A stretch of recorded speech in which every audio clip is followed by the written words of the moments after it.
चंदा अपना सिर पकड़कर बिस्तर से उठी और रसोई के दरवाजे के पास आकर बोली, क्या माँ, सुबह कभी चैन से सोने को नहीं मिलता? तुम ये मसाला पीसने का काम बाद में नहीं कर सकती? कितने अच्छे से मैं सो रही थी, पर तुमसे ये देखा नहीं जाता। उसकी माँ ने उसकी तरफ देखकर कहा, बस बस, बहुत हो गया तुम्हारा सोना। अब कुछ ढंग के काम करना सीख। इतनी बड़ी हो गई है पर ना खुद का काम करती है और न दूसरों को करने देती है।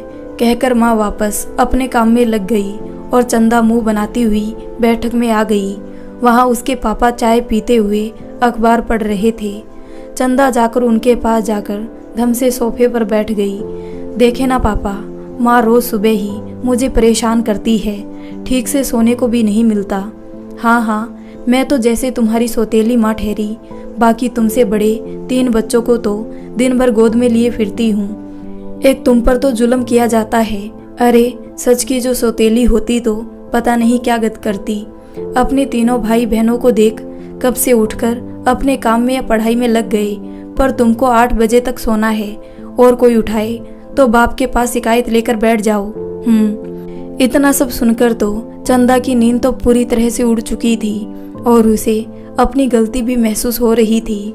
फौरन माँ से चिपकती हुई उसे प्यार से बोलने लगी, ओ माँ, मेरी प्यारी माँ, तुम्हारा यही रूप देखने के लिए तो मैं ऐसा बोल रही थी, वरना तो हमारी माँ से ज़्यादा अच्छा भला कौन है? पापा आप ही बताओ। पापा तो दोनों माँ बेटी का ये रोज का नाटक देखकर हंसने लगे और कहा, भाई जैसी माँ वैसे ही बच्चे। अरे बाकी को भी आवाज़ तो दो, मैंने आज सवेरे से उन्हें नहीं देखा। बबीता तो उठकर कब से पढ़ रही है और शेखर भी कोचिंग क्लास में गया है, आता ही होगा। और वीरेंद्र तो ऑफिस जाने के लिए तैयार हो रहा होगा। और आपको क्या अपने ऑफिस नहीं जाना है? जाइए जल्दी नहा लीजिए, मैं सबके लिए नाश्ता बना रही हूँ, नाश्ते पर सबसे मिल लेना। ये था मिश्रा परिवार, जहाँ अभी प्यारी सी नोकझोंक चल रही थी। पूरा परिवार बड़ी खुश शांति से रह रहा है, ना किसी का लेना एक और ना किसी को देना दो। मिश्रा जी सरकारी ऑफिस में हेड क्लर्क है। मिश्राइन पूरे घर की धुरी है। चारों बच्चे अपने माँ बाप को बहुत मानते हैं और उन्हें अपना आशीर्वाद भी मानते हैं। चारों ही बच्चे पढ़ने में होशियार है और इसलिए सबसे बड़े बेटे शेखर को प्रथम बार ही बड़े पद में मल्टीनेशनल कंपनी में नौकरी मिल गई है। हजारों रुपए की सैलरी है, पर घमंड बिल्कुल भी नहीं है। अपने घर के लिए बहुत कुछ करना चाहता है। वो तो दूसरे नौकरों के साथ साथ एक कुक भी रखना चाहता था ताकि माँ को आराम मिले। लेकिन मिश्राइन को तो अपने बच्चों और पति के लिए खाना बनाना बहुत भाता था। भला दूसरे कैसे उनके स्वाद अनुसार पका पाएंगे, और वो भी शुद्धता से भरपूर। शेखर के बाद हुई बबीता, वो भी बड़ी ज़हीन है, दिखने में सुंदर है और पढ़ाई के बाद वो भी नौकरी करना चाहती है, लेकिन अपनी माँ के घर के कामों में मदद भी करती है। तीसरे नंबर पर वीरेंद्र है, जो कि मेडिकल की पढ़ाई करने के लिए जी जान से जुटा हुआ है। और चौथी है सबसे छोटी चंदा। वो अभी 9वीं का इम्तिहान देने वाली है। चुलबुली है लेकिन होशियार भी है और छोटी होने के कारण सबकी लाडली भी है। मिश्रा जी के पिता भी है और 3 भाई भी है, जो अपनी अपनी नौकरी की वजह से अलग अलग शहरों में रहते हैं। उनके पिता की गांव में पैतृक जमीन और घर है। वैसे तो अधिकतर अपने बेटों के पास जाकर रहते हैं, लेकिन कभी उनका मन करता है तो अपने गांव जाकर भी कुछ दिन रह आते हैं। सभी बेटों के शहर में रहने के कारण उन्होंने अपने खेत बटाई में दे दिए हैं और जो भी हिस्सा उन्हें मिलता है उनमें से खाने लायक रखकर बाकी सब अनाज को मंडी में बेच देते हैं, जिससे उनकी अच्छी आमदनी हो जाती है। और कसरत वगैरह करने के कारण अभी भी स्वस्थ है, किसी भी बेटे पर आश्रित नहीं है। जब जी चाहता है चारों बेटों के यहाँ बारी बारी से रह जाते हैं और अपने पोता पोतियों पर स्नेह लुटा आते हैं। पर उनका मन गांव में ही ज़्यादा रमता है। जब भी वो अपने बेटे के पास जाकर रहते हैं तो चारों बच्चे उन्हें ही घेरे रहते हैं। और मिश्राइन भी बहू की भूमिका में पूरी निष्ठा से गुजरती है। मिश्राइन की ये भी एक खूबी है कि अपने घर बार को लेकर उन्हें चलना आता है और उनकी इसी राह में उनकी देवरानियां भी पूरा साथ देती है।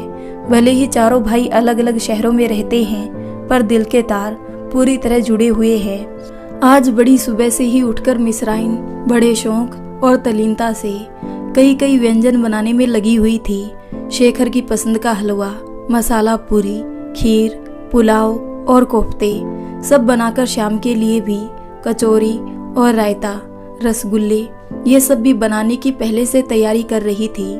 आखिर आज शेखर का जन्मदिन जो था, शेखर ही नहीं बल्कि अपने सभी बच्चों और मिश्रा जी के जन्मदिन पड़ने पर इसी तरह घर में ही उनके पसंदीदा व्यंजन बनाने में उसे बड़ा अच्छा लगता है।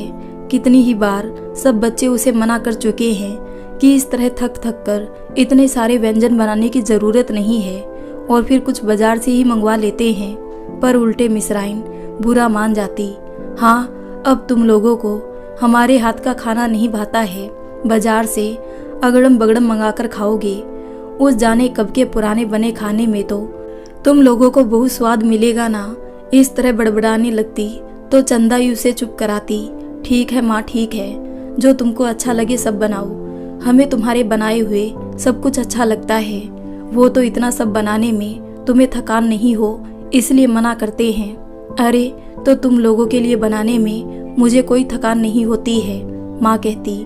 मिश्रा जी ये सब सुनकर कहते, बनाने दो बेटा, उसके बनाए खाने में स्वाद के साथ साथ उसका प्यार और आशीर्वाद भी मिलता है। उसके हाथ का खाना खाने से आज तक किसी के पेट में कोई तकलीफ नहीं हुई, तो ये सब उसके हाथ का ही कमाल है। इस तरह जब तक हर एक के जन्मदिन और त्योहार में मिसराइन 5-6 व्यंजन नहीं बना डालती, उसे चैन नहीं पड़ता था। शेखर को आज भी ऑफिस जाना था, इसलिए उसके लिए नए कपड़े कल ही मंगवा कर रख लिया था। सवेरे जब नहा धोकर शेखर कमरे में आया तो माँ ने उसे नए कपड़े पकड़ाए।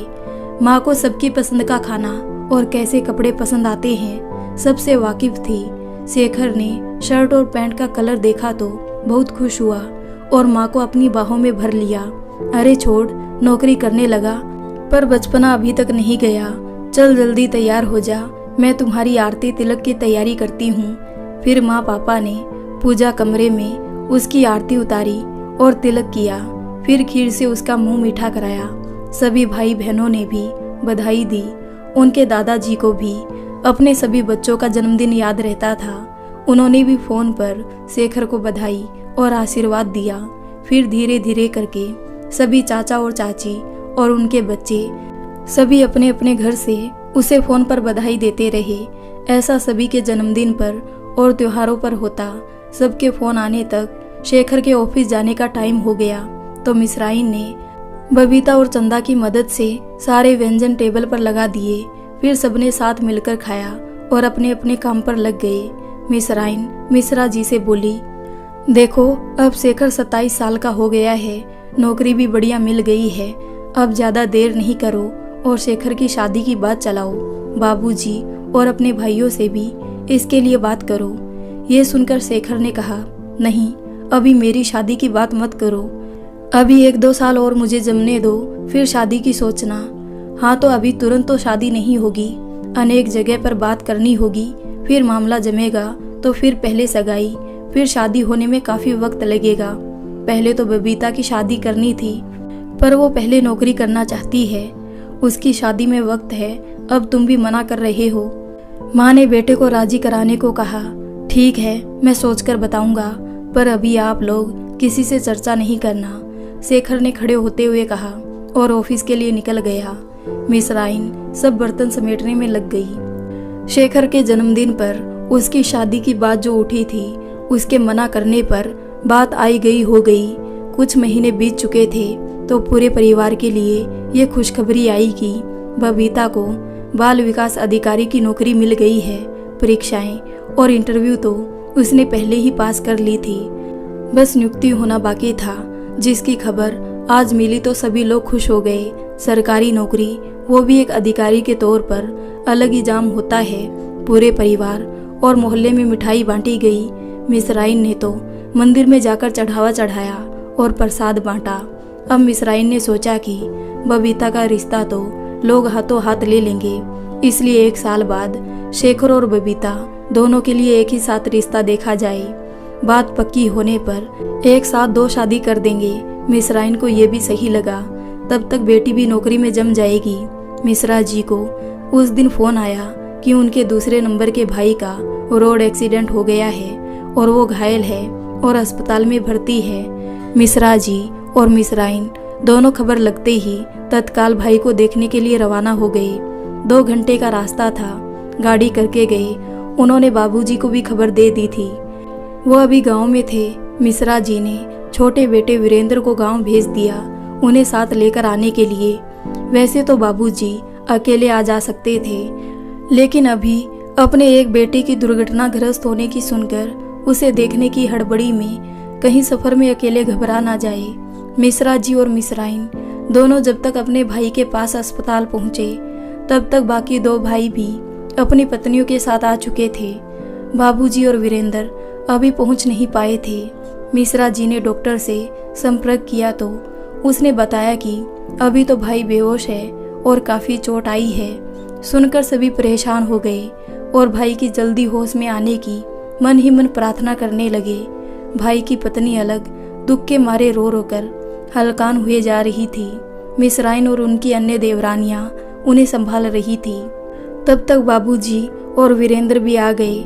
बाबूजी बहुत व्यग्र हो गए थे और बार बार उनका गला रुंधा जा रहा था। सभी अचानक इस तरह आई विपदा से हतप्रभ थे। दुर्घटनाग्रस्त भाई की सिर्फ एक बेटी थी जो कि अपनी माँ से लिपटकर रो रही थी और अपनी माँ को हिम्मत बंधा रही थी। वो अभी कॉलेज में पढ़ रही थी, अभी उसकी परीक्षाएं भी चल रही थी। वीरेंद्र सबके लिए चाय ले आया। हर किसी ने जब से ये खबर सुनी थी तुरंत पहुंचने के चक्कर में किसी से भी कुछ खाया पिया नहीं गया था और किसी का मन भी नहीं कर रहा था। पर वीरेंद्र जानता था कि चाचा जी को होश में आने को काफ़ी वक्त लगेगा और बिना कुछ खाए पिए दादाजी और सभी को कमजोरी लग सकती है। उसने जोर देकर सभी को चाय और बिस्किट खिलाए। मिश्रा जी ने वीरेंद्र को यहीं रोक लिया था क्योंकि अन्य 2 भाइयों के बच्चे साथ में नहीं आ पाए थे। बीच बीच में डॉक्टर से परामर्श लिया जा रहा था। 3-4 डॉक्टरों की टीम मिलकर इलाज कर रही थी। बाबूजी बहुत दुखी हो गए थे। वो तो खुद स्वस्थ थे और उनका मंझला बेटा मौत से जूझ रहा था। कहीं उसे कुछ हो गया तो उसकी स्वर्गीय माँ को ऊपर जाकर क्या जवाब दूंगा।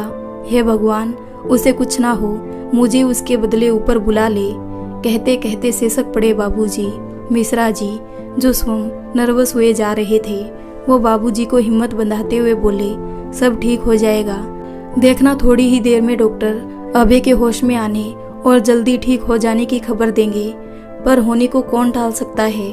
आखिर वो खबर आ ही गई कि इतने कोशिशों के बाद भी अभय को बचाया नहीं जा सका। सभी जो इतनी देर तक उम्मीद बांध कर रखे थे सभी एकदम से बिखर गए। अभय की पत्नी जो अभी तक रोई जा रही थी एकदम से अचेत हो गई तो सब हड़बड़ा गए। डॉक्टर भी आ गए और उसका हाल देखकर उसे एक बेड पर लिटाकर नींद का इंजेक्शन लगा दिया और कहा कि दुख और कमजोरी की वजह से इनके दिमाग में असर पड़ सकता है। कुछ देर के लिए इन्हें सुला दिया गया है। जब तक उठेगी तब तक दिमागी प्रेशर कम हो जाएगा। बाबूजी अलग बिलख रहे थे, उन्हें भी संभालना था और इतना दुख होते हुए भी आगे की तैयारी करनी थी।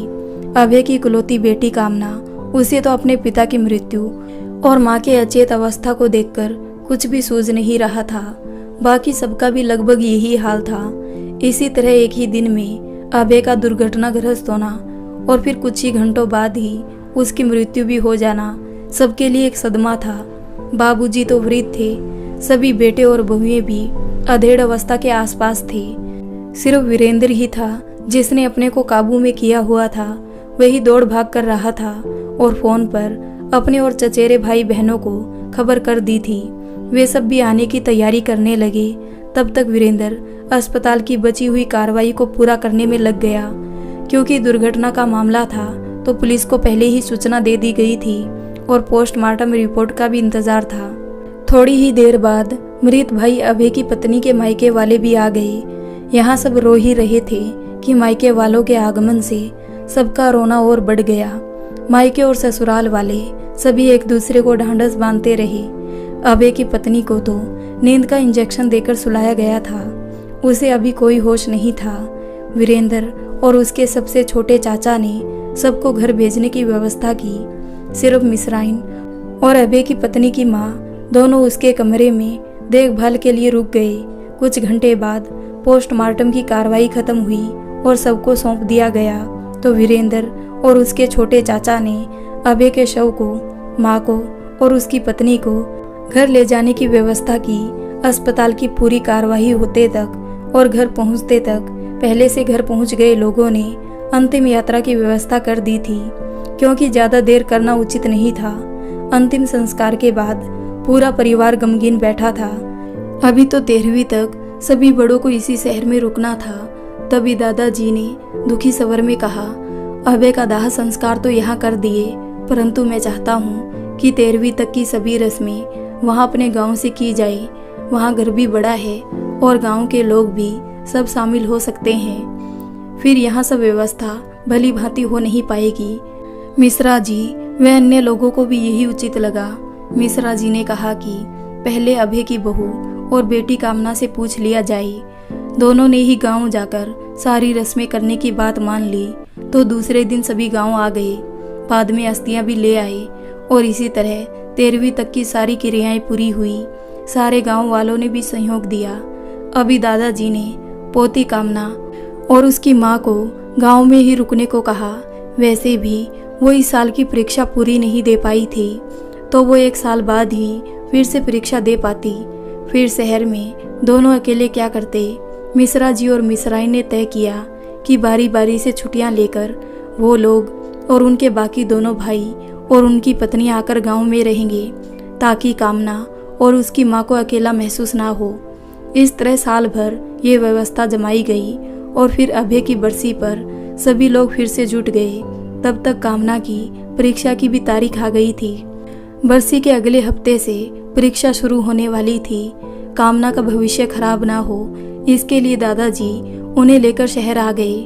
पूरे साल भर बाद अभय के जाने के बाद आज पहली बार उसकी पत्नी वापस इस घर में आई थी, तो अभय की यादों से वो फपक पड़ी।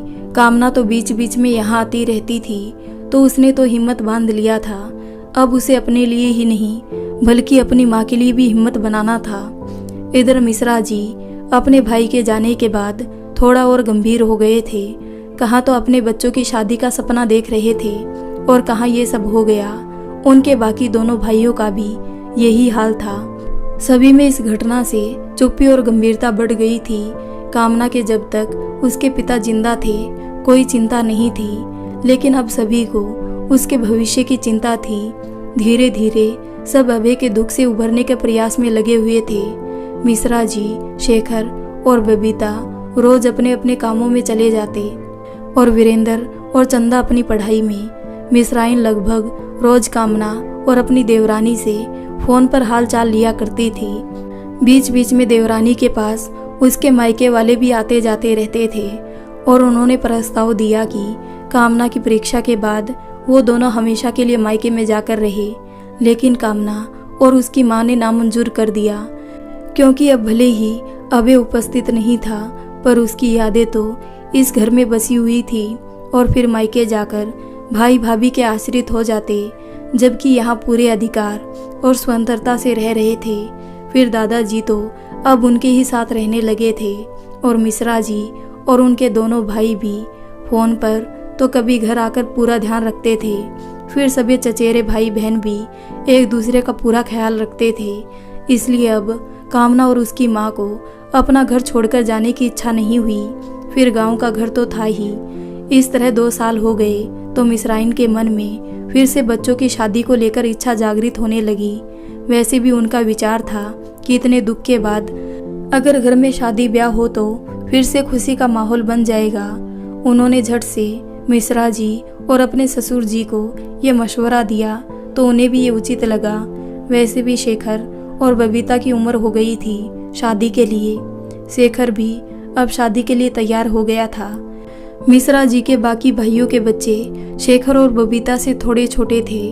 उनमें भी दोनों की शादी को लेकर बहुत उत्साह था। आखिर ये उन सब में पहली शादी होती। मिश्राइन ने अपने मायके में खबर कर दी कि कोई अच्छा रिश्ता दोनों भाई बहन के लिए देखें। मिश्राइन और मिश्रा जी के मन में फिर से शेखर और बबीता के लिए रिश्ते ढूंढने का उमंग जागा। इस बहाने पूरे परिवार में जो मायूसी छाई थी वो भी दूर हो जाएगी। बबीता की पोस्टिंग पास के ही दूसरे जिले में हुई थी, तो उसे आने जाने में थोड़ा टाइम तो लग जाता था, पर इतना दूर भी नहीं था कि वहीं जाकर रहने का सोचा जाए। अब तो होली भी नज़दीक आ रही थी और साथ ही उसका काम भी बढ़ गया था। बबीता को अपने काम में मज़ा भी आ रहा था, वो पूरे मन से इसमें लगी थी। वैसे भी असहाय और कमज़ोर बच्चों और महिलाओं के लिए कुछ करना भी चाहती थी। अब होली नज़दीक आ रही थी तो मिस्राइन की व्यस्तता बढ़ना तो तय था, क्योंकि वो हर त्योहार को पूरी रीति रिवाज से मनाना चाहती थी, जिसमें बच्चों और मिश्रा जी को भी पूरा सहयोग करना पड़ता था। पूरे घर के कोने कोने की साफ सफाई और मुस्तैदी से की जाती। औना कोना कहीं भी कुछ भी कबाड़ रहने नहीं दिया जाता। रसोई घर की तो विशेष रूप से साफ सफाई की जाती। दिवाली में तो पूरे घर में रंग रोगन होता ही, पर होली में भी मिस्राइन अपनी रसोई घर और पूजा कमरे को पोताई अवश्य करवाती थी। पहले तो वो स्वयं अपने हाथों से ही सब कर लेती थी, लेकिन अब मजदूरों द्वारा करवाया जाता है। हाँ, पर उन पर पूरा ध्यान अवश्य रखती ताकि अच्छे से काम हो। हाँ, पर अभी भी त्योहार के सारे व्यंजन और पूजा पाठ का सारा सामान वो अपने हाथों से ही तैयार करना पसंद करती। मोहल्ले में सार्वजनिक होली दहन की तैयारी चल रही थी। मोहल्ले के सब लड़के, जिसमें वीरेंद्र भी शामिल था, सभी बड़े उत्साह से होलिका को जमाने और सजावट में लगे हुए थे। वीरेंद्र वैसे तो अपनी पढ़ाई में लीन रहता था, पर होली, दीपावली, दशहरा जैसे त्योहारों में पूरे जोश से भर जाता है और मोहल्ले के अपने हम उम्र के साथ जुड़ जाता है। शेखर भी पहले ऐसा ही था, लेकिन अब ऑफिस की व्यस्तता और दूसरे उसके उम्र वाले संगी साथी भी अब अपने काम की वजह से अलग अलग शहरों में बस गए हैं। कभी कभार ही 2-4 दोस्तों से मुलाकात हो जाती है, लेकिन फिर भी घर में त्योहार में तो पूरे उत्साह से शामिल होता है। और चंदा और बबीता की तो कितनी सारी सहेलियां हैं। उम्र में छोटे बड़े होने पर भी सहेलियों की कमी नहीं है। हाँ, बबीता की उम्र की कुछ लड़कियों की तो 2-3 साल पहले ही शादी हो गई है, जिन्हें अपने ससुराल के बंधनों और बच्चों में व्यस्त देखकर बबीता और चंदा उनकी खूब हंसी उड़ाते। लेकिन अभी भी मिस्राइन अपने मध्यम वर्गीय पुराने विचारों को पूरी तरह त्याग नहीं पाई थी। जब उन दोनों को इस तरह वैवाहिक जीवन की हंसी उड़ाती देखती तो उन्हें टोक देती और गृहस्थी के फायदे गिनाने लगती। होली आ रही थी तो मिस्राइन ने गोबर का इंतजाम कर उसे होलिका में डालने के लिए मालाएं बनाकर सूखने के लिए रख दिया। सफेद धान्य भी एक छोटी टोकरी में रख लिया और नारियल भी। फिर रसोई घर में पहले रोज का खाना बनाकर होली के व्यंजनों की तैयारी में लग गई। कुरकुरी चकलियाँ, रस भरे गुलाब जामुन, चिवाड़ा और नरम सेव, फिर गुजिया और दही बड़े तो बनते ही थे, जो सबको पसंद आता। सभी व्यंजन ज़्यादा मात्रा में बनाए जाते, क्योंकि आस पड़ोस के घरों में भी आदान प्रदान किया जाता। मिश्रा जी ने सोचा कि क्यों ना बाबूजी, कामना और उसकी माँ को भी इस अवसर पर कुछ दिन के लिए बुलाया जाए। अभी तो कामना की परीक्षा में भी देरी है, तो आने में कोई रुकावट नहीं है। यहाँ सबके साथ रहने से और त्योहार के माहौल में उन्हें अच्छा बदलाव महसूस होगा। वैसे भी अभय के जाने के बाद किसी ने भी अच्छे से कोई त्योहार नहीं मनाया है। बस खाना पूर्ति कर ली जाती, लेकिन जीना है तो उसे पूरे संजीदगी से और उल्लास से जीना चाहिए। जाने वाला तो चला गया, लेकिन उसके पीछे उसके घर वाले हमेशा बिसूरते रहे तो मृतक की आत्मा को भी शांति नहीं मिलती है। यही सोचकर उन्होंने बाबूजी को फ़ोन कर यहाँ आने को कहा तो बाबूजी भी मान गए और कामना ने भी अपनी माँ को जाने के लिए मनाया। तीनों ही अगले दिन रवाना होकर मिश्रा जी के यहाँ पहुँच गए। मिश्राइन ने उनके रहने की पहले ही व्यवस्था कर ली थी। बाबूजी को मिश्रा जी के साथ और अपनी देवरानी को अपने साथ कमरे में सुलाने की व्यवस्था कर ली थी। कामना, बबीता और चंदा के साथ उनके कमरे में चली गई थी। मिश्राइन और बच्चों ने अपनी विधवा चाची और कामना को दुख या कमी महसूस ना हो, इसका पूरा ध्यान रखते थे। दूसरे दिन होलिका दहन था तो सभी लोग मुहूर्त के समय होलिका दहन के स्थान पर चले गए। वहाँ कुछ महिलाएं पहले से ही पूजा व परिक्रमा कर रही थी। मिश्राइन ने भी अपनी देवरानी को ले जाकर पूजा किया गोबर की मालाएं चढ़ाई। फिर सबने परिक्रमा की। फिर होलिका दहन हुआ तो शपथ धान्य लाई, मक्का छिड़कते हुए परिक्रमा करी। फिर मोहल्ले के लोगों ने एक दूसरे को बधाई दिया। फिर सब धीरे धीरे अपने घर लौटने लगे। वीरेंद्र और शेखर कुछ देर के लिए वहीं रुक गए। बाकी सब घर आ गए तो मिसराइन और उसकी देवरानी ने सबके लिए खाना परोसा। फिर मिसराइन ने गुलाब जामुन निकालकर सबको खाने को दिया तो बाबूजी बोल पड़े, बड़ी बहू, गुलाब जामुन तो बहुत बढ़िया बने हैं। बबीता, चंदा और कामना को भी सिखा देना तो उनके काम आएगी। मिसराइन ने हाँ कहा, लेकिन चंदा उल्हाना देते हुए अपने दादाजी से बोल पड़ी, क्या दादाजी, आप भी माँ की तरह शुरू हो गए? माँ तो रोज ही हमारे पीछे पड़ी रहती है। क्या ये सीख लो, वो सीख लो, ससुराल में काम आएगा। अब बबीता दीदी इतने बड़े पोस्ट में है, शादी के बाद नौकर चाकर भरे रहेंगे। फिर क्यों दीदी ऑफिस से आकर गुलाब जामुन बनाने में लगेगी? ऐसी पढ़ाई और नौकरी का क्या फायदा फिर? दादाजी ने हंसकर कहा, इसका जवाब तो तुम्हारी माँ है। क्या मतलब दादाजी? चंदा के साथ साथ कामना ने भी उसके स्वर में अपना स्वर मिलाया। तुम लोग देख रहे हो, तुम्हारी माँ के हाथों से बनाए हुए खाने में कितना स्वाद होता है, क्योंकि उसके द्वारा पूरे साफ सफाई से और सबकी पसंद का ध्यान रखते हुए खाना बनाया जाता है। और खाना बनाना, परोसना भी कला की श्रेणी में आता है। तो कोई कला सीखना कभी भी व्यर्थ नहीं जाता है। फिर नौकरों के होते हुए भी कभी कभी ऐसा मौका भी आ जाता है कि घर के सारे काम स्वयं ही करने पड़ सकते हैं। तो पहले से अभ्यास हो तो कुछ भी करने में मुश्किल नहीं होती। अब समझे तुम लोग? हाँ दादाजी, हम समझ गए कि कोई काम सीखना हमेशा काम आता है और अपनों के लिए प्यार से कुछ बनाकर खिलाने में कितना अच्छा लगता है, जैसे माँ को आता है। कहकर माँ से लिपट गई चंदा और कामना। तो मिसराइन समेत सब हंसने लगे। इसी तरह बातें करते हुए काफ़ी देर हो गई तो मिसराइन और कामना की माँ ने सबको सोने को कहा कि कल जल्दी उठना है। तुम सबको कल होली खेलनी है कि नहीं?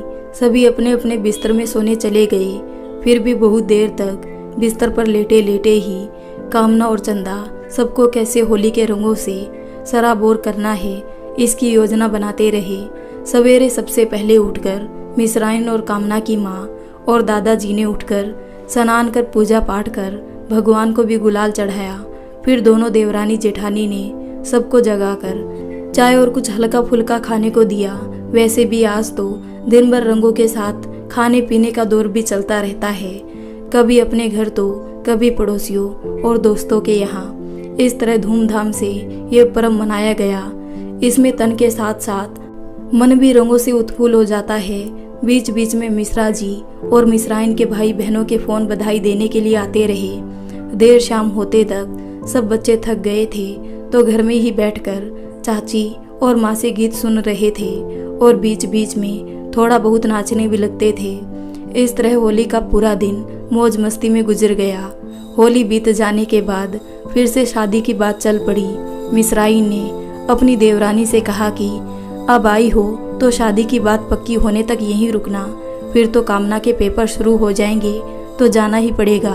देवरानी ने भी कहा, हाँ दीदी, ईश्वर चाहेगा तो तब तक दोनों के लिए अच्छे रिश्ते जरूर मिल जाएंगे, तो बाकी परिवार को बुलाकर मंगनी की रस्म कर देंगे। शादी सभी बच्चों की परीक्षा के बाद करेंगे। अब कवायद शुरू हुई लड़की और लड़का ढूंढने की। कोई रिश्ता दादाजी और मिश्रा जी को नहीं जमता तो कहीं शेखर और बबीता या कामना और चंदा कुछ कमी निकाल देते। इस तरह 3-4 रिश्ते के बारे में जानकारी ले ली, पर कुछ ना कुछ कमी निकल आती। दादाजी और मिश्रा जी अच्छा घराना खोजते तो बच्चे चेहरे मोहरे और कदकाठी को तोलते। धीरे धीरे 1 महीना गुजर गया तो कामना ने कहा कि अब तो उसकी परीक्षाएं शुरू होने वाली है तो अब यहाँ से जाना होगा। तो दादाजी भी उनके साथ चले गए। उन लोगों के जाने के बाद घर में सबको सोना लग रहा था। कुछ दिन बाद मिश्रा जी के छोटे भाई का फोन आया कि उनकी पत्नी के मायके में मामा की लड़की शेखर के लिए सब प्रकार से योग्य है। मैं फोटो और उसकी सब जानकारी भिजवा रहा हूँ, पसंद आने पर सूचना देना। अगले दिन कुरियर द्वारा लड़की और उसके परिवार की सारी जानकारी मिल गई। फोटो में तो लड़की बहुत आकर्षक दिख रही थी और जो जानकारी भेजी गई थी उनके अनुसार सब कुछ अच्छा लगा तो सबकी सहमति से मिश्रा जी ने अपने भाई को बात आगे बढ़ाने को कहा। मिश्रा जी के भाई ने जल्दी ही लड़की वालों से बात कर उन्हें आने के लिए कह दिया। जिस दिन वो लोग आने वाले थे, मिश्रा जी के दोनों भाई और दादाजी भी घर पहुंच गए थे। लड़की जिसका नाम मालिनी था, उसके माँ पापा और भाई से तो छोटे भाई पहले ही परिचित थे, तो बात बनने में कोई देर नहीं लगी। दादाजी को उनका घर घराना अच्छा लगा। आखिर उनके सभी पोता पोतियों में शेखर और बबीता ही सबसे बड़े थे, तो दादाजी सोचते थे कि अगली पीढ़ी की शादी की शुरुआत अगर अच्छे घरों में होगी तो बाकी सबके लिए भी अच्छा रिश्ता मिलेगा। सब तय हुआ तो मंगनी की तारीख भी तय कर ली गई ताकि सब परिवार वालों को सूचना दी जा सके और इस मौके पर शामिल हो सके। मिश्रा जी ने लड़की वालों को बता दिया था कि वो लोग शेखर और बबीता की शादी एक ही साथ करना चाहते हैं, तो बबीता की शादी तय होने के बाद ही शादी की तारीख तय की जाएगी। लड़की वालों ने यह स्वीकार कर लिया। अब बबीता के लिए रिश्ता ढूंढने के लिए सब लग गए। सबकी यही चाहत थी कि घर घराना के साथ लड़का भी बबीता की तरह ऊंचे सरकारी ओहदे पर हो। बस बात इसी में अटक जाती थी, क्योंकि सरकारी नौकरी वाले, वो भी अच्छे पोस्ट वाले, तो कम ही मिलते थे। कोई मिल भी जाता तो देखने में या उसकी आदतें ठीक नहीं होती। आखिर सबको अपने ख्यालात बदलने पड़े और सबने सलाह किया कि ना सही सरकारी नौकरी, अगर शेखर की तरह अच्छी सैलरी वाली नौकरी हो या अच्छा बिजनेस चला रहा हो तो भी कोई हर्ज नहीं। शेखर की शादी तय हो गई थी मालिनी से। अब बस बबीता के लिए उचित वर की तलाश थी। उधर कामना के पर्चे शुरू हो गए थे, वो उसमें व्यस्त थी। उसकी माँ ने तय किया कि वो अपने बुटीक के काम को अब विस्तार देगी। पति के रहते तक तो उसने इसे शौकिया तौर पर ही लिया था और अपने मकान में ही एक खाली कमरे में बुटीक खोल लिया था, क्योंकि उसके हाथों में हुनर था तो आसपास से उसके पास ग्राहक आते रहते थे। पर उसने अपने काम को ज़्यादा विस्तार देने की नहीं सोची थी। घर के कामकाज से फुर्सत मिलने पर ही वो इसमें लगती थी। पति की मृत्यु के बाद भी पति इतना तो धन छोड़कर गए थे कि शान शौकत से तो नहीं पर आराम से खर्चा निकल जाता था। लेकिन कामना की माँ पति के जाने के बाद अकेलापन महसूस करती थी।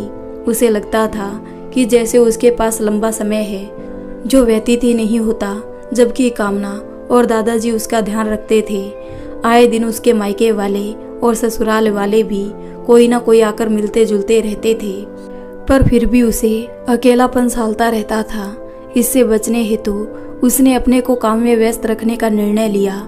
जल्दी ही उसने बुटीक को नया रंग रूप दे दिया और 3-4 माहिर महिलाओं को अपना सहयोगी रख लिया।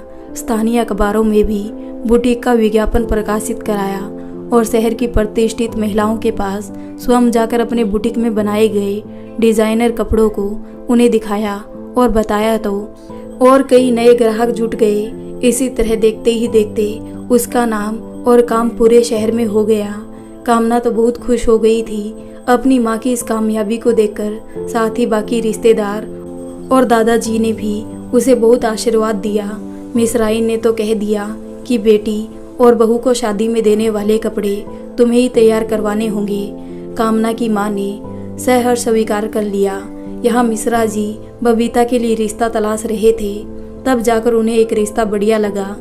रितेश देखने में भी अच्छा था। बबीता के साथ उसकी अच्छी जोड़ी जमती। वो पास के ही शहर में अपने माँ बाप के साथ रहता था। छोटा सा परिवार था। उसके पिता PWD विभाग में अधिकारी थे और माँ भी स्थानीय कॉलेज में पढ़ाती थी। स्वयं रितेश एक बड़ा स्पोर्ट्स कॉम्प्लेक्स चलाता था। पैसों की कोई कमी नहीं थी, फिर भी तीनों में विनम्रता भरी हुई थी। शुरुआती बातचीत में भी उन लोगों का रवैया अच्छा था और बबीता उन्हें भी अच्छी लगी थी। रितेश ने कहा कि उसने स्वयं कभी नौकरी करना पसंद नहीं किया। उसका रुझान हमेशा बिजनेस की ओर था, पर उसने अपने माँ बाप को हमेशा नौकरी के लिए समर्पित देखा है, तो बबीता को उससे और उसको बबीता से कोई परेशानी नहीं होगी। मिश्राइन और मिश्रा जी को जब ये रिश्ता जमा तो उन्होंने दादाजी को बुलाया और उन्हें सब बताया, तो दादाजी को भी सब अच्छा लगा। उन्होंने कहा कि कामना की परीक्षा अगले 15 दिन तक खत्म हो जाएगी, तब तक चंदा और वीरेंद्र की भी परीक्षा पूरी हो जाएगी। फिर सगाई वगैरह रख लेंगे। मिश्रा जी को भी उचित लगा। मिश्रा जी ने अपने दोनों भाइयों को भी बताया तो उन्हें भी ये सही लगा। शेखर ने मालिनी को भी बता दिया कि अब जल्दी ही शादी की तारीख तय हो जाएगी। वो भी बहुत खुश हुई और उसके घर वालों को भी इत्मीनान हुआ कि मालिनी और शेखर का रिश्ता अब उधर में लटका नहीं रहेगा। अब तक इसलिए उन्होंने मालिनी और शेखर को कहीं एक साथ बाहर घूमने नहीं दिया था, लेकिन अब उन पर यह पाबंदी हट गई थी। पहले तो मालिनी की माँ उन दोनों को फोन पर भी ज़्यादा देर तक बातें करने नहीं देती थी। मालिनी के पापा को ये भी भय रहता था कि कहीं बबीता की शादी में कोई अड़चन आई तो यह रिश्ता भी टूट सकता है। वे लोग शेखर और मालिनी को घूमने मिलने से मना किया करते थे। अब जब ये प्रतिबंध हटा दिया गया तो शेखर और मालिनी अक्सर मिलने लगे, नहीं तो फोन में लगे ही रहते। वहीं रितेश और बबीता में भी बातचीत शुरू हो गई थी और दोनों ही एक दूसरे को जानने समझने में लगे हुए थे। बीच बीच में रितेश की माँ भी बबीता को फोन कर अपने परिवार के बारे में बताया करती थी। अब कब बात शादी तक पहुंचेगी, इसी का सबको इंतजार था। वही बबीता ने दौड़ भाग कर अपनी बदली अपने होने वाले ससुराल वाले शहर में करवा लिया था। वैसे वो शहर भी उसके घर वाले शहर के नज़दीक ही था, उसे आने जाने में सुविधा हो जाती। अब चारों ही शीघ्र विवाह बंधन में बन जाना चाहते थे। परिवार के सब लोग अपनी अपनी तैयारी कर रहे थे। शेखर और बबीता दोनों की शादी की अगले 15 दिन बाद चंदा, कामना और वीरेंद्र की परीक्षाएं समाप्ति पर थी और मिश्रा जी के दोनों भाइयों के बच्चे चंदा और वीरेंद्र से छोटे थे। उनकी परीक्षा पहले ही समाप्त हो गई थी। सब भाई बहनों में दोनों शादी को लेकर बहुत उत्साह था। मिश्रा जी और उनके तीनों भाइयों को मिलाकर चारों भाइयों के कुल 9 बच्चे थे। चंदा, वीरेंद्र, बबीता और शेखर मिश्रा जी के बच्चे। तो कामना मंझले भाई की बेटी थी। तीसरे नंबर के भाई की 2 बेटियां थी, रीता और नीता। चौथे और सबसे छोटे भाई के भी 2 बच्चे थे, अंकिता और संकल्प, जो अभी 10 और 12 साल के थे। मिश्रा परिवार में अभी यही दोनों सबसे छोटे सदस्य थे। शादी के लिए उनका उत्साह देखने लायक था। शादी के समय कब क्या पहनेंगे और कौन कौन सा डांस करेंगे, इसकी प्रैक्टिस शुरू हो गई थी। परीक्षाएं खत्म होते ही कामना अपने दादाजी के साथ यहाँ आ गई थी। उसकी माँ अभी अपने बुटीक के चलते इतनी जल्दी आ नहीं सकती थी, इसलिए वे दोनों ही आ गए। तो मिश्राइन ने कामना की माँ को फ़ोन पर कहा कि जल्दी ही आओ, कुछ दिन के लिए बुटीक को अपने सहायकों के सहारे छोड़ दे। और हाँ, बबीता और मालिनी के कपड़े तैयार हो गए हो तो साथ ही ले आई। उनके कुछ तैयार कपड़े तो कामना अपने साथ ले आई थी। बाकी कपड़ों में थोड़ा थोड़ा काम बचा था, जिसे ही पूरा किया जा रहा था। इधर मिश्राइन की सबसे छोटी देवरानी अपने दोनों बच्चों को लेकर आ गई थी। देवर को अभी छुट्टी नहीं मिल पा रही थी, उसने अभी इन्हें ही भेज दिया था। घर बेहद भरा भरा लग रहा था। तीसरे नंबर के देवर देवरानी अभी छुट्टी की वजह से 3-4 दिन बाद आने वाले थे। उनकी दोनों बेटियां रीता और नीता चंदा से थोड़ी ही छोटी थी। वे लोग अकेले जाने की जिद करने लगी, पर उनके मम्मी पापा ने किसी तरह मनाकर उन्हें अपने ही साथ ले जाने के लिए तैयार किया। दादाजी तो अपने सबसे बड़े पोते और पोती की शादी को लेकर बहुत खुश थे। साथ ही उन्हें सभी बच्चों का साथ मिल रहा था। नहीं तो मंझले बेटे अभय की असामयिक मृत्यु ने उनको हिलाकर रख दिया था। दिन भर बच्चों की उछल कूद देखते और उनकी शादी को लेकर तैयारियां देखते तो जैसे उनके दिल को ठंडक पहुंचती। बच्चों ने मिलकर उनके लिए भी नए कुर्ते और धोतियां खरीद दी थी। कुछ दिन बाद तीसरे नंबर के बेटा बहू और उनकी बेटियां आ गई तो रौनक और बढ़ गई। अब बस सबसे छोटे बेटे के आने का इंतजार था। बहू और बच्चे तो पहले ही आ गए थे। सबके सोने और खाने का इंतजाम करते बहुओं को कब रात हो जाती पता ही नहीं चलता था। साथ में ही शादी की तैयारी भी करनी थी। कभी लेने देने के कपड़े लेने जा रहे हैं तो कभी बबीता की शादी में जोड़ने के लिए तरह तरह के अचार, बड़ियाँ और पापड़ बनाए जाते। चंदा और कामना को भी इसमें लगाया जाता। देखते ही देखते शादी के दिन और करीब आ गए। तब तक छोटा भाई और कामना की माँ भी आ गए थे। पूरा घर भर गया था और सभी कमरों से हंसी ठाकों की आवाज़ सुनाई देती थी। इतने दिनों बाद सब मिल रहे थे, वो भी खुशी के अवसर पर, नहीं तो बस भाई अबे की बरसी पर ही इकट्ठे हुए थे। कामना की माँ सबको अपने तैयार किए हुए कपड़ों की डिजाइन दिखा रही थी। दिखाते हुए उसने बबीता से कहा कि बबीता बेटी, ब्लाउज और कुर्ती वगैरह को पहनकर देख लो, नाव वगैरह सब ठीक है कि नहीं, कुछ गड़बड़ होगी तो तुरंत ठीक कर दूंगी। अपनी चाची के कहने पर बबीता ने कपड़े पहन पहन कर ट्राई कर लिया। सभी कपड़े बढ़िया फिटिंग के निकले। आखिर उसकी चाची सिलाई कढ़ाई में एक्सपर्ट थी, तो बिगड़ने का सवाल ही नहीं था। बबीता ने अपनी चाची को बाहों में भर लिया और कहा, वाह चाची, आपके हाथ में तो जादू है। कितनी बढ़िया फिटिंग के ब्लाउज और सलवार सूट बनाए हैं। सबके डिजाइन भी सुंदर और आरामदायक है, पहनने में कोई दिक्कत नहीं हुई। बबीता की बातों को सुनकर सभी ने कामना की माँ की तारीफ की और सबसे छोटी वाली चाची ने कामना और चंदा के साथ मिलकर बबीता की शादी में दिए जाने वाले बैग और सूटकेस में सब कपड़ों को अच्छी तरह जमा दिया। शादी के गहने तो लॉकर में ही रखे गए थे, जो सुरक्षा की दृष्टि से उसी समय निकाले जाने थे। बाकी श्रृंगार के सामान और चूड़ियाँ कंगन वगैरह अलग से जमा दिए। बबीता ने कुछ दिनों की छुट्टी ले ली थी। रोज सुबह उसकी माँ उसके उपटन लगाकर स्नान करने को कहती। अरे अभी तो रख रखाव के दिन है, ऑफिस जाने की भी जल्दी नहीं है, तो रोज ही उपटन लगा लिया कर। रोज रोज ऑफिस जाकर देख तो कैसा चेहरा कुम्हला गया है। बाकी चाचियाँ भी उसे सुंदरता निखारने के लिए तो कभी उसे शादी के बाद नए नए ससुराल में जाकर कैसे क्या करना है इसकी सलाह देते रहते। कभी कभी तो बबीता खिंच भी जाती, क्या आप सब मेरे ही पीछे पड़ी रहती हैं। कभी शेखर भैया को कुछ क्यों नहीं सिखाती, उनकी भी तो शादी है, कैसे अपनी पत्नी के साथ पेश आना है, अपने ससुराल वालों को कैसे हैंडल करना है, इन्हें भी बताओ। अरे बेटी, इसके लिए तो हम लोग हैं ना, सब ट्रेनिंग पक्की तरह से देंगे।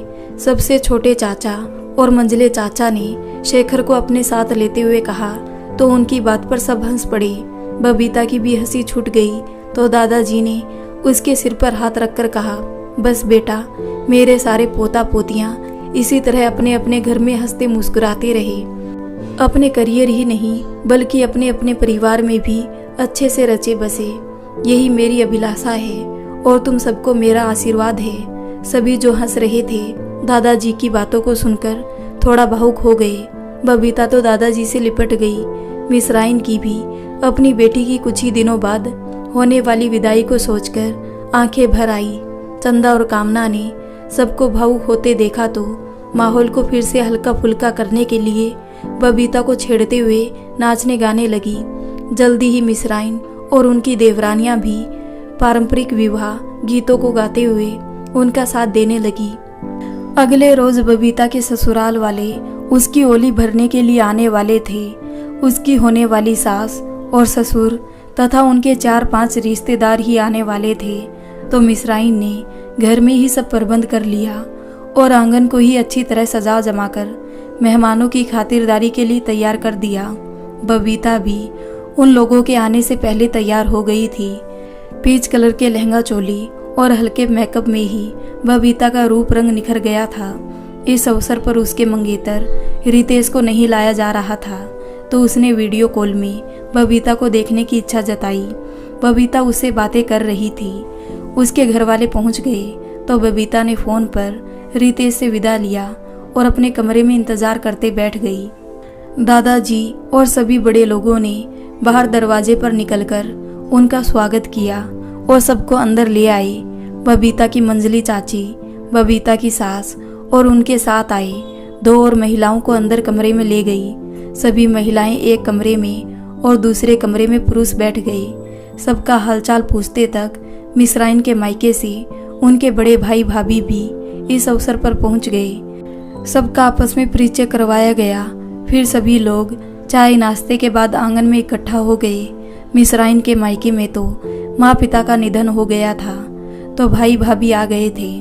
एक बहन भी थी जो अपने परिवार के साथ विवाह के समय ही शामिल होगी।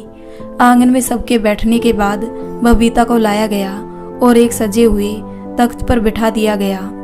बबीता की सास ने अपने साथ आई हुई महिलाओं के साथ बबीता की ओली भरी, अपने लाए हुए कपड़ों, गहने और फल नारियल से और ढेर सारा आशीर्वाद दिया। मिस्राइन ने भी अपनी देवरानियों और भाभी के साथ मिलकर उन सबको यथा योग्य वस्त्र और मिठाइयाँ दिया। फिर सबने मिलकर खाना खाया और राजी खुशी अपने घर चले गए। मिस्राइन के भाई भाभी भी सबकी अनुमति लेकर वापस चले गए और कहा कि अब बच्चों को लेकर शादी के समय आएंगे, क्योंकि ओली भरने की ये प्रथा मिश्रा जी की यहाँ नहीं चलती थी। इसलिए वे लोग अपनी होने वाली बहू मालिनी की यहाँ नहीं गए थे, बल्कि सगाई के दिन ही उसे दे आए थे। बाकी शादी वाले दिन देते। शादी के लिए वो भी 2-2 शादियाँ होनी थी। घर में तो संभव नहीं था, और अभी तो मिश्रा जी के और मिस्राइन के मायके से और भी रिश्तेदार आने वाले थे। फिर पड़ोसी और मित्र भी बहुत सारे थे। इसलिए विवाह तय होते ही एक बढ़िया विवाह भवन तय कर लिया गया था। 2 दिन तक घर में सभी लोग विवाह भवन में ले जाने के लिए सारा सामान जमाने लगे। कोई सामान रह गया था, उसे तुरंत बाजार से ले आए। पूरे घर में गमागमी फैली हुई थी।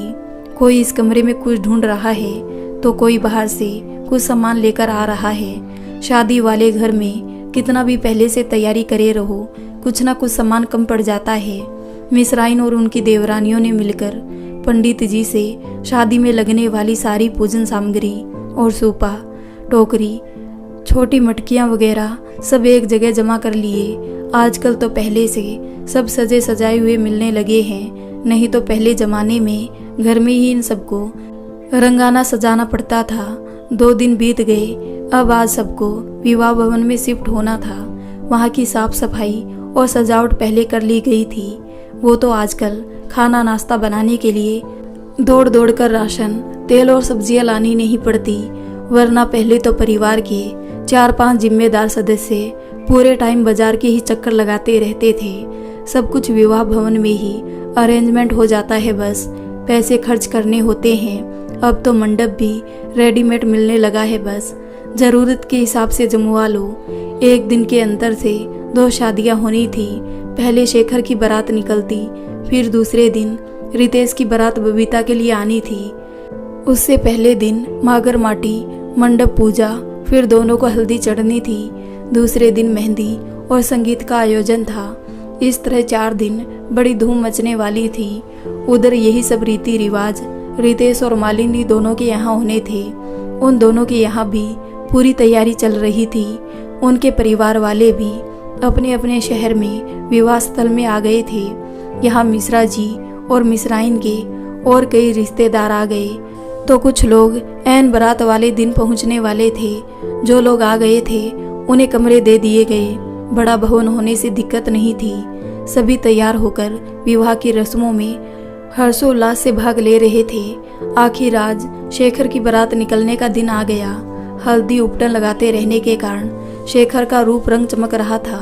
ऊपर से दूल्हे के लिबास में तो बहुत ही शानदार नजर आ रहा था। उसकी आरती और बलियां लेकर दोपहर होने से पहले ही बारात को रवाना कर दिया गया, क्योंकि दूसरे शहर जाना था तो देर न हो जाए। वहाँ जनवासे की व्यवस्था थी। वहाँ पहुँचने पर कन्या पक्ष ने सबको जलपान कराया, फिर थोड़ा आराम कराया। दादाजी ने सबको बारात लेकर मालिनी के दरबार पर चलने को कहा। दादाजी की खुशी का आज ठिकाना नहीं था। पोते की बारात में शामिल जो थे, बड़ी धूमधाम से बारात निकली और गाजे बाजे के साथ सब विवाह स्थल पर पहुँचे, जहाँ उनका फिर से स्वागत किया गया। फिर से शादी की सारी रस्में शुरू हो गई।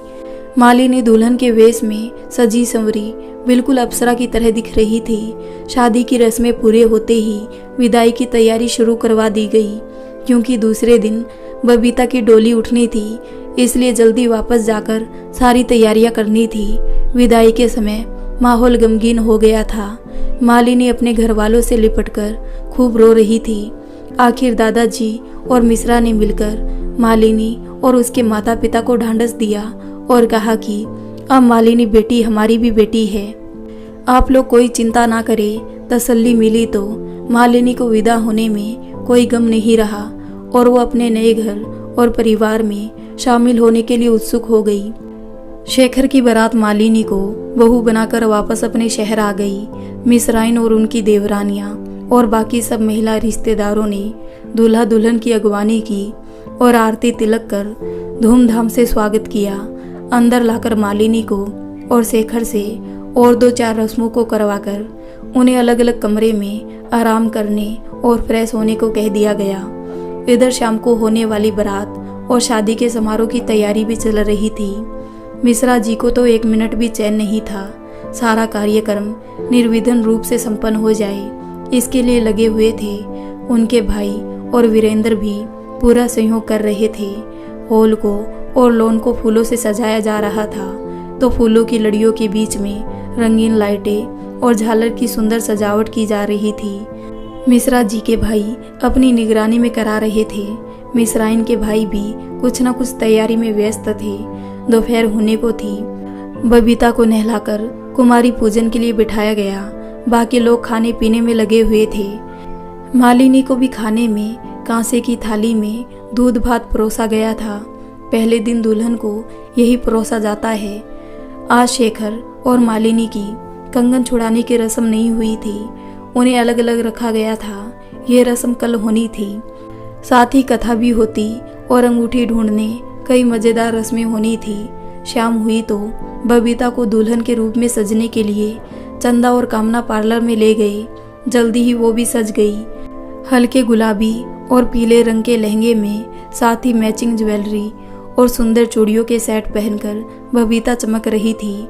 और फिर चंदा और कामना भी अपने अपने ड्रेस में बहुत जच रही थी। दोनों ने जयमाला के समय में डांस करने का तय किया था। देर शाम तक पूरी तैयारियां हो गई थी। बारात आने भर की देरी थी। मिश्रा जी और उनके भाई बारात के स्वागत के लिए पूरी तरह तैयार थे। 8 बजते बजते बारात भी द्वार पर आ पहुंची। सभी बारातियों का फूल मालाओं से स्वागत किया गया। उतनी ही धूमधाम से पूरा विवाह संपन्न हुआ। मालिनी को आज भी दुल्हन की तरह ही सजाया गया था। स्टेज में रितेश और बबीता के साथ साथ शेखर और मालिनी को भी बिठाया गया था। विदाई होते होते सुबह हो गई थी। बबीता तो विदा होकर चली गई और बाकी सब लोग कथा पूजा और कंगन छुड़ाने की रस्म के लिए तैयार हो गए। दोपहर होने से पहले ही यह कार्यक्रम संपन्न हो गया और अब बाहर से आए रिश्तेदारों की वापसी होने लगी। मिश्राइन सबको ब्याह के नेक देकर विदा कर रही थी। शाम तक उन लोगों को भी विवाह भवन खाली करना था। सब सामान अलग समेटना था। पूरे परिवार के लोग शाम को वापस घर आ गए। बाहरी मेहमान सब जा चुके थे। मिश्राइन को यहाँ बेटी की विदाई का दुख था, तो साथ ही बहू के घर में आने की खुशी भी थी। घर आने पर मालिनी का गृह प्रवेश करवाया गया। सब खाकर जल्दी ही सो गए। 2-3 दिनों की भागदौड़ में सब थक गए थे। आज शेखर और मालिनी की भी मिलन बेला थी। मिश्राइन ने सोने से पहले बबीता से भी फोन पर हालचाल लिया। वहाँ भी सब अच्छा था। मिश्राइन को भी संतोष हुआ कि बेटी को कोई तकलीफ नहीं है। अगली सुबह मिश्रा जी और मिश्राइन अपने भाइयों और उनकी पत्नी बच्चों के साथ चाय का आनंद ले रहे थे। दादाजी सब कुछ अच्छे से निपट जाने के लिए भगवान को धन्यवाद देने के लिए पास के मंदिर में गए थे। वहां से आकर उन्होंने सबको प्रसाद दिया। फिर वो भी सबके साथ बैठ गए। सभी विवाह की ही चर्चा कर रहे थे। मिश्रा जी ने अपने भाइयों से कहा, तुम लोगों ने पूरा साथ दिया और सहयोग किया, इसी कारण इतनी सहजता से सारा कार्य भली भांति संपन्न हो गया। दादाजी कह उठे, यही सबके लिए तो परिवार की जरूरत होती है। चाहे दुख का अवसर हो या शादी जैसे सुखद प्रसंग, कोई भी व्यक्ति अकेले इस काम को पूरा नहीं कर सकता है। काश तुम भाइयों की तरह सबके परिवार में एकता और भाईचारा होता। मेरी अब बस यही इच्छा है कि मेरे मरने के बाद भी तुम सब इसी तरह एकता में बंधे रहो। भले ही अपनी नौकरी के कारण अलग अलग शहरों में रहते हो, पर एक दूसरे के काम आओ। सभी ने उनकी हाँ में हाँ मिलाई। नई आई बहू मालिनी ने भी इस परिवार को एकजुट बनाए रखने का संकल्प लिया। तो दोस्तों, आपको ये कहानी कैसी लगी? अगर अच्छी लगी हो तो वीडियो को लाइक कर दें और कमेंट करके ज़रूर बताएं। तो मिलते हैं ऐसी एक और मज़ेदार कहानी के साथ। तब तक के लिए धन्यवाद।